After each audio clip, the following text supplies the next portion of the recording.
Ya pemirsa, jika biasanya lama waktu berpuasa di Indonesia ini berkisar sekitar 13 jam dan biasanya menjelang 13 jam ini warga negara Indonesia sudah berteriak lapar dan juga haus ya.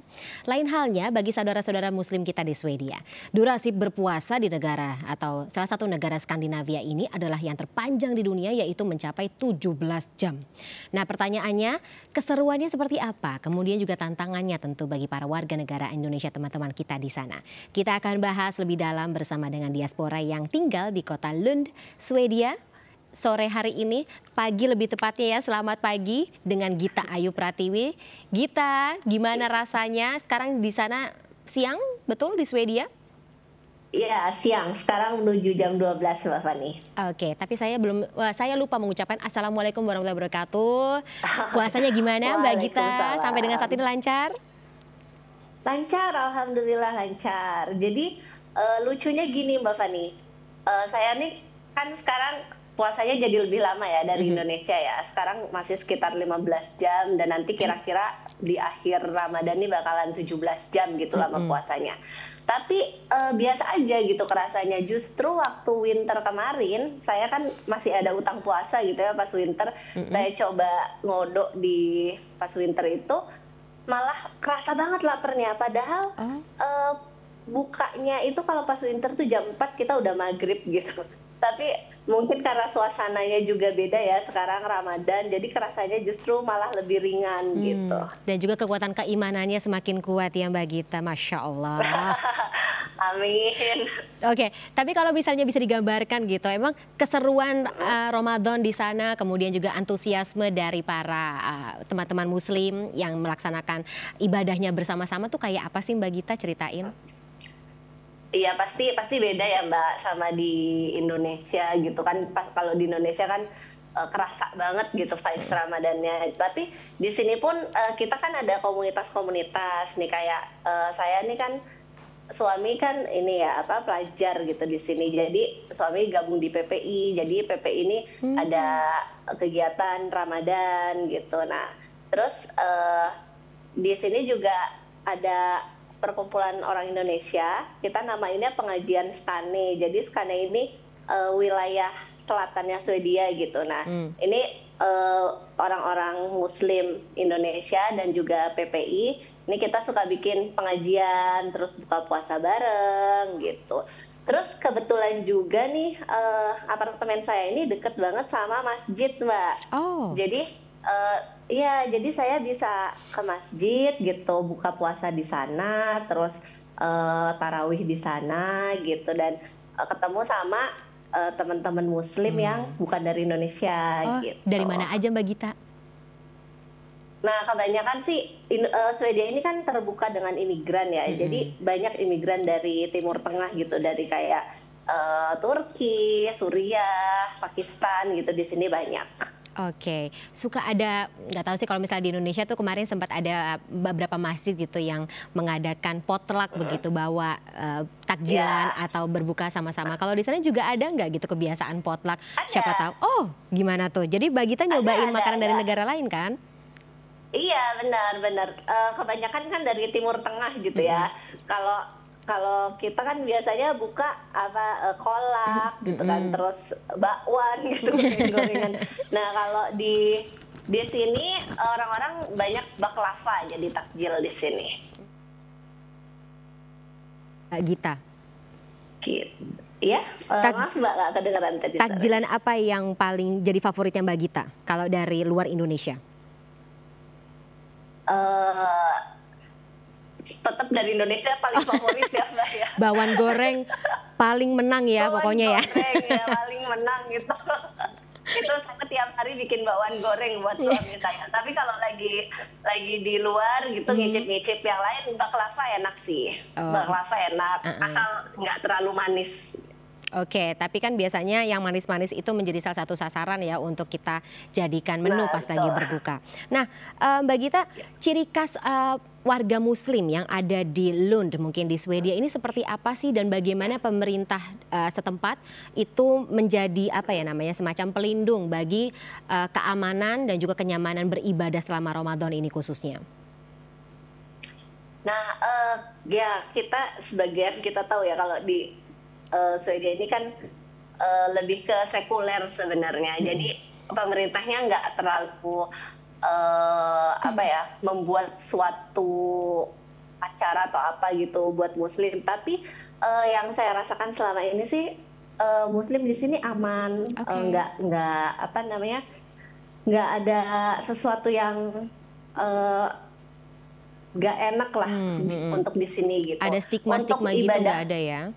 iya, nggak ada kayak gitu. Kita biasa banget sih di sini. Jadi meskipun di sini Muslim tuh minoritas, Mbak, saya bisa bilang di sini Muslim tuh banyak. Karena Hmm. eh, iya, dan apa, nggak aneh gitu kita lihat orang pakai hijab di Oh. jalan, di bus itu banyak banget gitu. Oke, soalnya Terus kan ada berita-berita gitu Mbak Gita, maaf aku potong gitu kan, kalau misal di Twitter atau di Google gitu ada beberapa kasus terkait dengan Islamofobia gitu beredar di kalangan benar, benar, warganet benar. sana. Berarti ini tidak terbukti dengan Mbak Gita sehari-hari di Iya, sana? nggak terbukti, Mbak. Jadi nyaman banget sih di sini. Saya ini cerita sedikit. Saya ini kan Nah, berhijab nih baru nih ya, Mbak ya. mhm, Baru pas mau berangkat ke sini sekitar 6 bulan lalu itu. Waktu itu saya bilang sama suami saya gitu, saya mau berhijab dong pas berangkat ke Swedia gitu. Terus kata dia, janganlah di sana tuh Islamofobia dan lain-lain gitu. Nanti nanti aja kalau mau berhijab pas kita udah pulang. Tapi enggak, saya mau berhijab sekarang, Masya cobain Allah. gitu. Nanti kalau misalkan ternyata di sana cobaannya berat gitu, ya udah dilepas lah. Namanya juga niatnya masih belajar gitu waktu itu. Tapi ternyata nggak pernah ada masalah, Mbak. Sampai sampai sekarang justru saya nggak pernah lepas ini hijabnya. Masya Allah ya. Alhamdulillah. Mm. Jadi jalan istiqomahnya justru semakin kuat di sana ya. Amin, amin. Nah, kalau misalnya untuk tadi kita sih dengan adanya cerita dari Mbak Gita ini kita harapkan agar bisa berlangsung dengan apa ya, konsisten begitu di sana. Pemerintah juga melindungi Ya, amin. bagaimana teman-teman Muslim beribadah dan juga berkegiatan sehari-harinya. Tapi Mbak Gita, berarti sampai dengan saat ini di Swedia sudah berapa lama? Di Lund sudah berapa lama? Sekarang setengah tahun lah, Setengah setengah tahun. tahun. Apa yang paling Mbak Gita kangenin gitu dari suasana Ramadan yang di Indonesia, ada di Indonesia? Oh, yang pertama tuh pasti azan ya, Mbak ya. Nah, Di sini soalnya kan azan nggak keluar ya, nggak jadi kedengeran? azan tuh cuma di masjid, nggak kedengeran ya. Jadi kalau misalkan kita pengen dengar azan live, ya kita datang pas azan gitu ke masjid, nah baru kita bisa denger tuh gitu. Beda ya kalau sama di Indonesia kan kita mau buka puasa tuh tinggal denger azan. Oh ya udah buka. Kalau sekarang kita buka aplikasi jadinya. Oh udah waktunya buka, oke gitu baru makan gitu. Nah itu sih pertama suara azan yang dikangenin. Yang kedua jajan takjil. Bawang Nggak ada goreng yang nggak jual ada. takjil lah di sini, nggak ada. Jadi ya kita tetap bikin takjil gitu ya, apa bikin sendiri di rumah. Tapi kan rasanya beda ya sama kalau di Indonesia kita ngabuburit cari Ya. takjil. Kalau di sini nggak ada ngabuburitnya, ya bikin takjil sendiri gitu. Oke, kalau misalnya untuk apa ya namanya di Swedia sendiri, berarti sekarang suhunya berapa? Sekarang di lagi -5 ini kayaknya. Sorry, berapa Mbak? Eh, 5 5 derajat 5 Celcius. derajat. Nah, suhu Ya, dingin, kalau misalnya membedakan dengan di Indonesia gitu, suhunya panas ya. Jadi cobaan tersendiri ya, gitu bagi kita-kita yang lagi puasa. ya. Kalau suhu dingin di sana, apakah juga membantu begitu? Jadi ibadah puasanya lebih kuat atau ya seperti apa gitu bedanya dengan di Indonesia? Iya, kalau di Indonesia kita tantangannya panas ya, Mbak. Kalau di sini tantangannya dingin. Oh, Kalau terlalu dingin, kayak yang saya ceritain tadi waktu saya ngodok winter. puasa di winter yang benar-benar dingin yang sampai minus belasan derajat itu kita juga bakal kerasa lapar gitu, lapar Oh, banget. Biasanya 2 jam sebelum buka tuh saya udah, aduh gitu pengen lemes. buka gitu. Tapi udah lapar banget. Tapi kalau misalkan dinginnya yang kayak gini nih sekitar 5 derajat gitu, ini enak sih. Hmm. Eh, Menurut saya nggak terlalu lapar bawaannya. Oke, alhamdulillah. Kalau tarawehnya sendiri gimana, Mbak Gita? Taraweh, witir, tetap dijalankan di sana? Nah, ini taraweh, saya kalau taraweh ke masjidnya nih cuman 3 hari awal. Karena ya, karena ini waktu 3 hari awal itu, mungkin kalau teman-teman yang udah pernah tinggal di luar negeri ya, di negara subtropis, kenal dengan istilah daylight saving ya. Jadi itu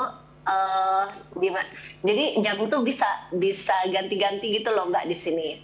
Kalau normal di Swedia dan Indonesia ini bedanya 5 jam. Tapi pas winter itu jadi beda 6 jam. Nah, pas daylight saving ini kemarin kita dapat daylight saving 3 hari pertama puasa. Jadi itu kita Isya tuh masih di jam 8. Jadi masih enak kita ke masjid gitu kan. Pas ya. Nah, setelah hari keempat ini udah di jam 10, setengah 10 kalau nggak salah.